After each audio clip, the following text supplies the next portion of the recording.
So you're looking to sell your business, but you're wondering, who's gonna buy it? The purpose of this video is to share the three main types of buyers you'll encounter when selling your business, what to expect when selling to each, and give you some clarity on which type is right for you.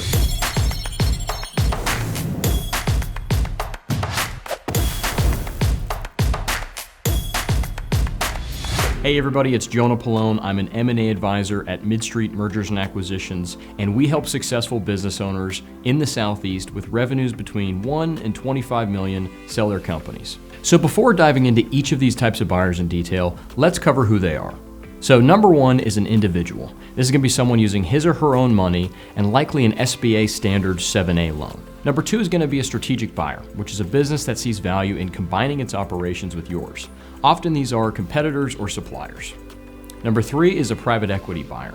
These are companies that raise money to invest in businesses and hold them for 5 to 7 years before selling them again. Now, before we dive into each buyer type in detail, keep in mind that there are a lot of factors to consider when it comes to picking the right buyer, okay? The goal of this video is to give you a general idea for the three main types of buyers that are out there. So the first type of buyer is an individual. At Midstreet, about 3/4 of buyers who purchase businesses are individuals. Most of these buyers fall into one of three main categories. People from the corporate world looking to own their own business, high net worth individuals or people who have assets greater than $1 million, and self-funded searchers. It's a new term, usually recent business school grads who've been exposed to what's called entrepreneurship through acquisition. If your business is roughly worth less than $5 million and you value seeing your company continue to exist with new ownership, an individual buyer is probably your best candidate. The second type of buyer is a strategic. Now, a strategic buyer is a business looking to grow by acquiring other companies, okay? So often these buyers are competitors within your industry, but they could also be suppliers, vendors, or completely unrelated businesses. Many strategics pursuing acquisitions are owned by private equity groups, so keep that in mind as well. Strategics buy businesses to recognize synergies between their existing company and yours by reducing costs and increasing revenues. This might influence them to pay a higher premium for your business, but it really depends on how attractive your company is to them. So if your business is attractive to them, and you're comfortable having your company absorbed by a larger business, potentially removing your name, and you value receiving the highest price on the sale of the company, selling to a strategic buyer can be an excellent choice. The third type of buyer, and the final one we're going to talk about today, are private equity groups. Now, these are companies who invest in businesses professionally.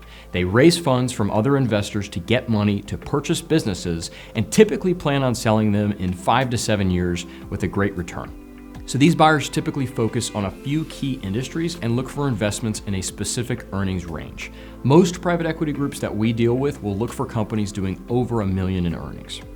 So some private equity groups will ask you to stay on with the business, rolling your equity forward until the business sells again in a few years. So keep that in mind, that could be an option for you. Now, if you want to see your business grow to the next level with a professional team and you want a lucrative payout, then selling to private equity can be a great option for you.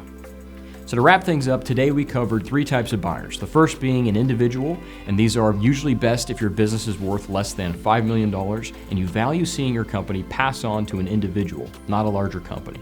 The second type is a strategic, which are buyers who are great if your business fits well with their model and you're looking for the highest price. Lastly, there are private equity buyers who can be a great option if you'd like to see your business grow to the next level with a professional team. Both strategic and private equity buyers could be interested in retaining you in the business and having you roll your equity forward, so keep that in mind as an option. My name is Jonah Pallone with Midstreet Mergers and Acquisitions. Thanks again for watching. I hope this information will help guide you on your journey of selling the business. And if you'd like to learn more, check out our Learning Center at midstreet.com. Thanks again.